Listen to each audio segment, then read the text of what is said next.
Bem, pessoal, vamos de BTC no fim de tarde dessa terça-feira, 18 de março. Agora na Espanha, 20 horas e 44 minutos. No Brasil, 16 e 44 da tarde.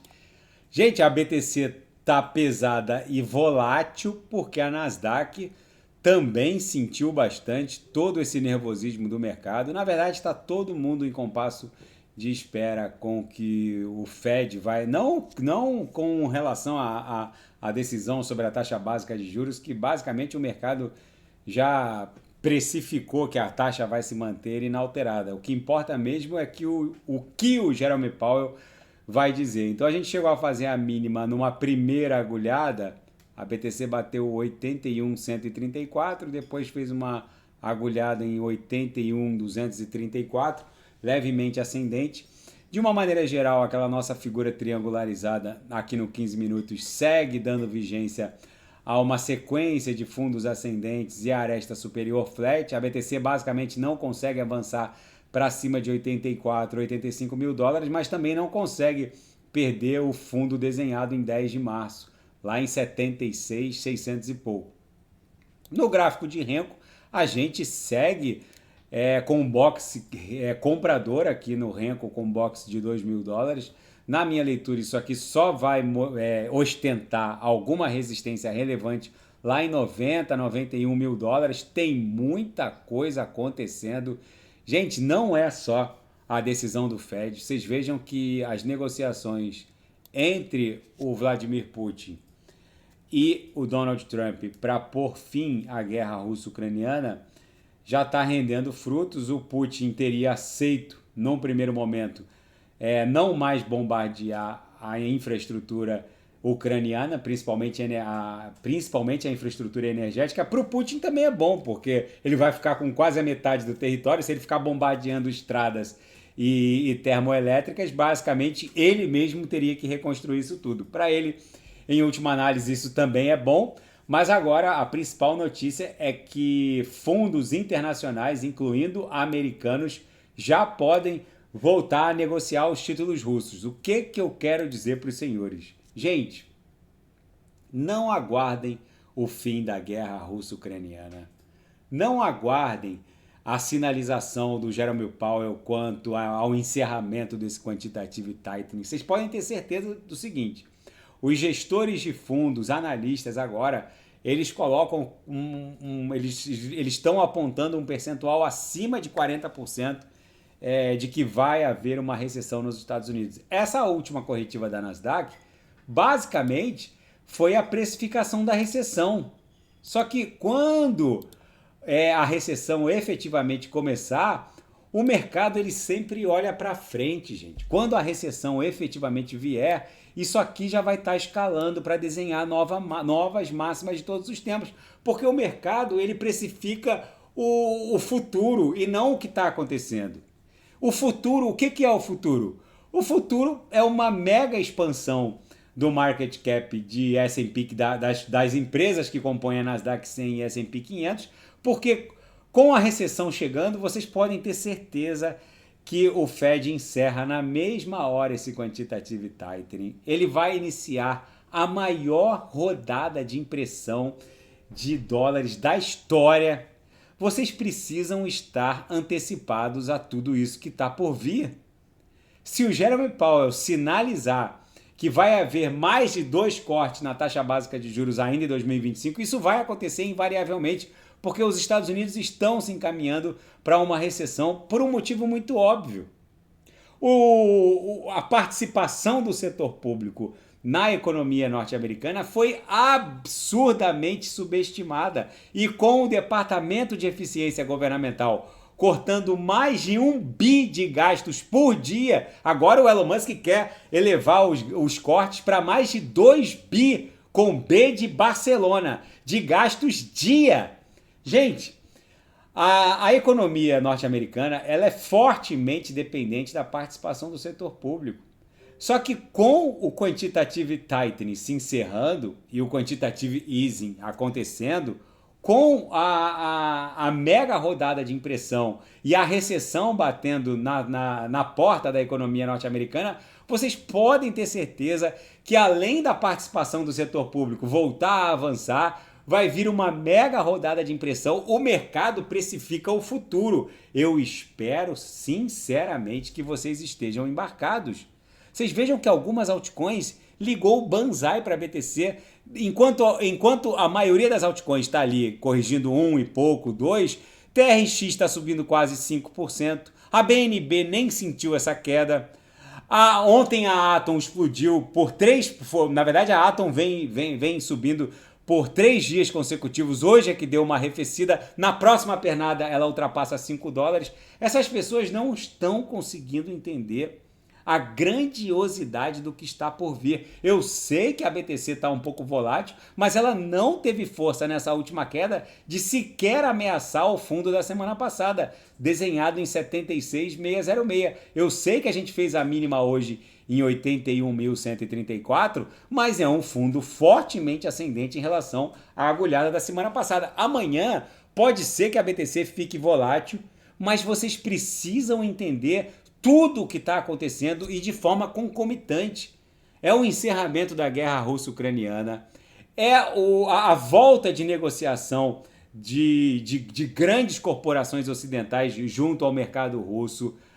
O Donald Trump já deu um duro aviso ao Irã, dizendo que se o Irã se meter com os Houthis e Iemenitas fornecendo drones ou tentar rearmar o Hamas, eles conhecerão o inferno na terra. É muito provável que o Irã não se meta. Hoje, como recomeçou o bombardeio da faixa de Gaza pelas forças de Israel, eles devem concretizar um grande corredor humanitário para a retirada dos palestinos. Não esperem a faixa de Gaza se transformar num campo de golfe, numa riviera do Oriente Médio. Não esperem a guerra russo-ucraniana terminar. O mundo vai se encaminhando para uma nova rodada de expansão macroeconômica nunca antes vista. Gente, a Alemanha, aquela Alemanha da austeridade fiscal, que gastava menos do que arrecadava e blá blá blá, não existe mais. Eles hoje votaram num acordo suprapartidário a eliminação do teto de gastos quando o assunto é infraestrutura e defesa. A Alemanha vai botar meio tri de cara no desenvolvimento do seu projeto espacial, porque hoje em dia ninguém trava a guerra se não tiver centenas, milhares de satélites. A Alemanha quer entrar na corrida maluca espacial e ela tá fora. A Alemanha quer entrar na corrida maluca de semicondutores de até 5 nanômetros, esses que fazem foguete da ré, e ela tá fora. A Alemanha quer entrar na corrida maluca da AI e ela tá fora. Gente, eles vão imprimir riqueza como nunca se viu antes. Vocês precisam estar preparados. Não haverá uma janela temporal segura de embarque. Escutem o que eu estou falando. Quem não sabe o que comprar, é só clicar no link abaixo, Gemas Altcoin Alert. Essa flexibilização econômica conjugada da zona do euro, chinesa e norte-americana não é todo dia que acontece. Essas pessoas que estão desembarcando vão pagar um duro e caro pedágio. Na seara fática, todo o mundo TradeFi e o mundo cripto em compasso de espera com a grande decisão do Fed. Na verdade, o mercado já precificou que o Fed vai manter a taxa básica de juros lá em 4,5%. Se houver um corte, aí, meus amigos, nem 100 mil segura a BTC. Mas é muito provável que ao final da reunião já começou hoje, só que se estende até quarta-feira, dia 19, amanhã. Tudo vai depender do que será dito pelo chairman do Fed, o Jerome Powell. Que ele vai manter a taxa básica de juros, isso é quase um consenso. Se ele cortar, aí o mercado explode para cima, porque a inflação ainda está fora da meta e também nem vai voltar para a meta. Vocês percebam que o 2,90, o 2,80, o quase 3 é o novo 2, né? A inflação está bem fora da meta, a meta seria 2%, está em quase 3%, só que é inegável que o 3 ou quase 3 é o novo 2. Por isso que eu falo para os senhoritos, Imaginem uma macro flexibilização econômica com um quantitative easing que vai ter que vir por conta da recessão que está se avizinhando. Mas entendam que o mercado está precificando a recessão agora. Quando a recessão chegar, o mercado estará precificando a volta do crescimento. É isso que os minerais e subprotozoários nunca vão entender. E a Microsoft emitiu um alerta sobre um malware que está visando MetaMask e Coinbase. Segundo a Microsoft, esse malware muito malicioso, que não pode ser detectado pelos antivírus não atualizados, pelo menos nas últimas horas, ele se vale de técnicas sofisticadas que evitam a detecção, mas quando o usuário ele confirma a transação, basicamente esse malware envia dados sensíveis para os hackers. Embora o malware ainda não esteja amplamente distribuído, a Microsoft informou que não conseguiu identificar a entidade por trás da criação desse malware. Eu já tinha reportado isso aqui antes. Gente, mais do que nunca vocês precisam investir num cold wallet. Não ousem tentar entrar na Web3 sem um hardware wallet ou um cold wallet. Por quê? Porque a chave privada fica custodiada num dispositivo diferente daquele em que eu estou navegando. Se vocês configurarem o MetaMask de vocês, salvando aquelas 12 palavras, vocês saibam que as suas private keys estão custodiadas dentro aqui da extensão, ou seja, no próprio navegador, na própria extensão do navegador, e as private keys estão no mesmo dispositivo onde vocês estão navegando.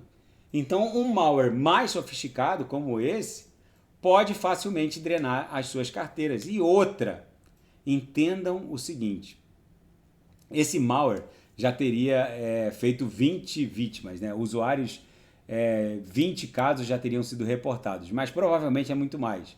Vocês têm que entender o seguinte, depois do advento da AI, qualquer mau ator do mundo cripto, da Web 2, da Web 3, se transformou num hacker em potencial. Qualquer pessoa com más intenções se transforma num hacker. Você pode chegar para o ChatGPT agora e pedir para o ChatGPT codificar um malware. Ele codifica. Não precisa nem ser um ChatGPT.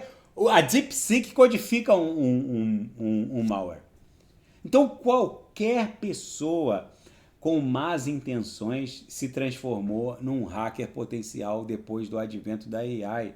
Agora, vocês imaginem o que um sujeito com o mínimo de conhecimento e com a inteligência artificial não pode fazer. Então, se antes havia, sei lá, milhares de ameaças, hoje vocês podem considerar que são centenas de milhares, se não milhões de novas ameaças todos os dias. Não há antivírus, por mais atualizado que ele seja, não há antivírus que possa fazer frente a essa quantidade infinitesimal de novos malwares surgindo todos os dias. É isso que a Microsoft está querendo alertar. Mais do que nunca é necessário um cold wallet. Por quê? Porque aqui eu tenho que autorizar a transação num dispositivo diferente daquele em que eu estou navegando e jamais em tempo algum interaja com um protocolo de DeFi que peça o início, leitura, início e conclusão de transações, porque isso é basicamente entregar a sua carteira para o hacker. Gente, quem não sabe navegar na Web3, quem quer entender como funcionam essas mensagens de início, leitura e início de transação, leitura e início de transação, que são os pop-ups dos DEX Wallets, como MetaMask, Phantom ou Cosmos Station Wallet, quem quiser entender tudo sobre isso, quem quiser promover uma imersão em DeFi, em finanças descentralizadas, é só clicar no link abaixo, Gemas Altcoin Alert. E quem não sabe o que comprar e necessariamente quer estar posicionado para poder surfar essa mega pernada de prosperidade que está se avizinhando, é só clicar no link abaixo, Gemas Altcoin Alert. Ali eu selecionei as melhores altcoins que vão performar neste ciclo. Ainda nos fatos, mais uma companhia de capital aberto agora japonesa, a Metaplanet comprou 150 BTCs. Basicamente, eles estão replicando a operação da MicroStrategy, que agora se chama Strategy. Eles estão emitindo ações conversíveis, debêntures, né, corporate bonds conversíveis em ações, e com essa grana comprando BTC. Na verdade, eles compraram esse mergulho. Gente, já é a 20ª companhia de capital aberto só nos Estados Unidos. Essa é capital aberto no Japão, mas só nos Estados Unidos já tem mais de 20. No Brasil, a Melius também começou a fazer a mesma coisa.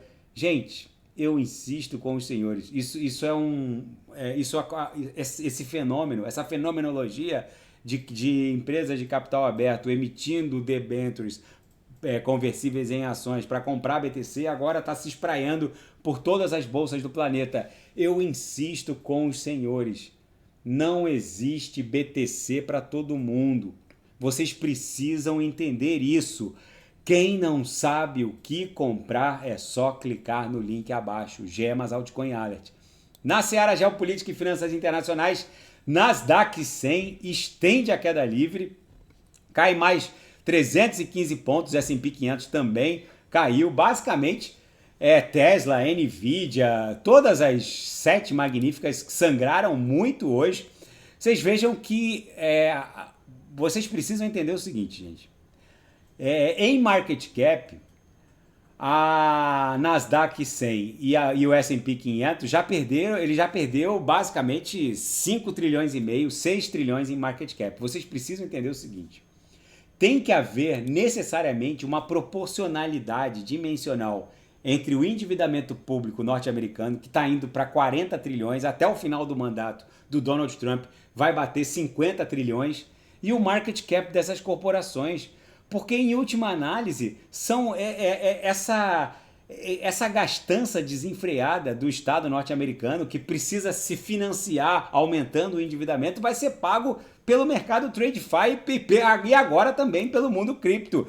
Porque, em última análise, o Estado norte-americano gastando basicamente a metade. Hoje, os gastos públicos anuais norte-americanos perfazem a metade do PIB americano.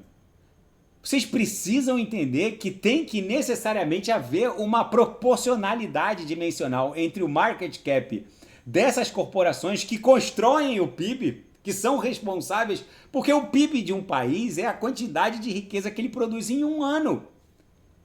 Se o market cap dessas empresas minguar muito mais, a gente chega num ponto sem retorno. Vocês precisam entender isso.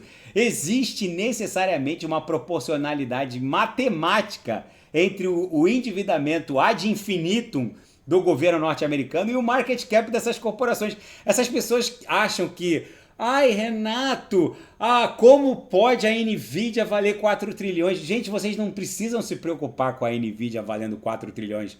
Vocês precisam se perguntar por que o endividamento público norte-americano está indo para 40 tri, enquanto o endividamento público norte-americano estiver subindo 40, 42, 50, vocês podem ter certeza que a Nvidia vai para 5, 6, 7 trilhões, a Microsoft vai para 3,5, 4,5, 5 trilhões, a mesma coisa para a Apple, Alphabet, Google. Vocês não precisam se assustar como se tivesse visto o bicho-papão, porque o market cap da Nvidia foi para 4 tri. Isso sinceramente não me assusta. O que me assusta é o endividamento americano não parando de subir, e é ele que arrasta o market cap dessas grandes corporações pro alto e avante, sem parar, basicamente. É isso que vocês precisam entender, que deve haver essa proporcionalidade dimensional, porque senão a gente chegaria num ponto sem retorno. É isso que os minerais nunca vão entender. E o Putin concordou em limitar os ataques à Ucrânia. Agora ele disse que não vai mais atacar a infraestrutura energética, principalmente. Para ele é bom, porque se ele vai ficar com quase metade do território ucraniano, deixar de bombardear a infraestrutura é como se ele mesmo não tivesse que reconstruir. Enfim, e Polônia e os 3 do Báltico, né, Lituânia, Estônia e Letônia, falaram que vão abandonar o Tratado de Não Proliferação de Minas Terrestres, a Convenção de Ottawa, que proíbe a proliferação de minas terrestres, justamente porque eles precisam se defender da Rússia, que está se encaminhando para um cessar-fogo que provavelmente vai acabar redundando num tratado de paz entre Rússia e Ucrânia, mas todo mundo sabe que a Rússia não vai parar na Ucrânia. Eles provavelmente vão assinar o tratado de paz, a guerra vai ser encerrada, a Rússia imediatamente e paulatinamente vai recompor todas as suas forças, estudar todas as fraquezas verificadas nesse conflito com a Ucrânia.